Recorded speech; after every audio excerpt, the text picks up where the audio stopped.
আজকে কোনো daily blog না, কোনো ট্রাভেল ব্লগ না। আজকে ভিডিওটা করার একটাই কারণ, সারা কলকাতা জুড়ে সারা জায়গা দেখতেই পাচ্ছ আরজি কর নিয়ে কেমন কি ঘটছে, কেমন কি হচ্ছে।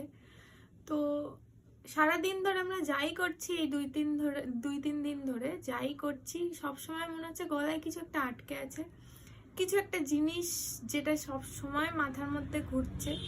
যেই কারণে আজকে ভিডিওটা করা। সব সময় আমাদের আনন্দটাই শেয়ার করি, কখনো এই সব জিনিস শেয়ার করা হয়ে ওঠেনি। প্রতিটা মানুষের হয়তো একই অবস্থা। তো আজকে রাত্রির 11টা থেকে 11:30টার মধ্যে রাজারহাট চৌমাথাতে একটা জমায়েত হচ্ছে, মানে বহু জায়গায় বহু লোক জমায়েত করছে।